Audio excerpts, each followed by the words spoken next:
से बंद कर देता है। ये लोग बातें करते करते काफ़ी क्लोज आ रहे होते हैं। फिर लॉरा उसे रोककर अपने रूम में वापस आ जाती है और आधी रात में उसकी आंख किसी शोर से खुलती है। लॉरा ने नोटिस किया था ये आवाज़ें कैबिन 10 से आ रही थीं। कैबिन 10 के अंदर कोई आदमी एक औरत के ऊपर चिल्ला रहा था। लॉरा टेरेस की तरफ निकलते हुए ये जानने की कोशिश में लग जाते हैं कि कैबिन 10 में हो क्या रहा है, और वो जो देखती है उससे शॉक रह जाते हैं। कैबिन 10 में मौजूद एक आदमी ने एक औरत को पानी में धक्का दे दिया था। वो ये बात जल्दी से क्रू को बताते हैं। क्रू के सभी लोग भी जाग जाते हैं और लॉरा की बताई लड़की की तलाश में लग जाते हैं, लेकिन आसपास पानी में उन्हें कोई भी नहीं मिलता। लॉरा उन्हें यकीन दिलवाते हैं कि मैंने अपनी आंखों से उस लड़की को पानी में गिरते हुए देखा है। ये सुनते हुए क्रू पहले सभी मेहमानों का डाटा चेक करने लगते हैं। पता चल जाता है कि जितने मेहमान यहाँ पर इनवाइटेड थे, सारे ही मेहमान और क्रू मेंबर्स यहाँ पर पूरे थे। इसी वजह से कैबिन क्रू को लगता है कि या तो लॉरा ने बुरा ख्वाब देखा है या फिर उसे हेलुसिनेशन हो रही है।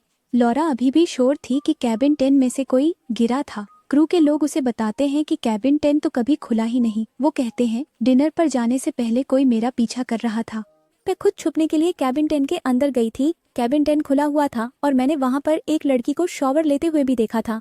आप लोगों को मुझ पर यकीन नहीं आ रहा ना? वहाँ पर किसी ने सिगरेट भी पी थी और पहले ही दिन सिगरेट के फिल्टर्स आकर मेरे रूम में गिरे थे। जब अपनी डस्टबिन चेक करती है तो फिल्टर्स उसमें नहीं थे। साफ सही था कि कोई ये सब छुपा रहा था। अब सारे उसे झूठा समझ लेते हैं और यहाँ से चले जाते हैं, पर लॉरा समझ जाती है कि यहाँ पर जरूर कुछ गड़बड़ है।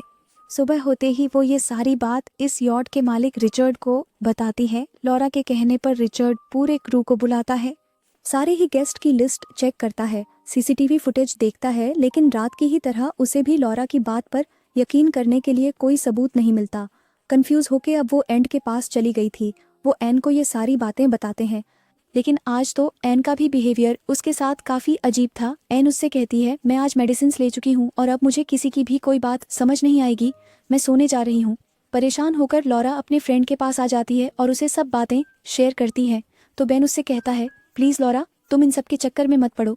ये लोग बहुत अमीर हैं, तुमने इनके साथ पंगा किया तो तुम्हारा पूरा करियर तबाह हो जाएगा। तुम क्या फिजूल कामों में पड़ गई हो? काम से तो छुट्टी लेकर आई थी, तुम तो एंजॉय करो ना। काम क्यों करने लगी?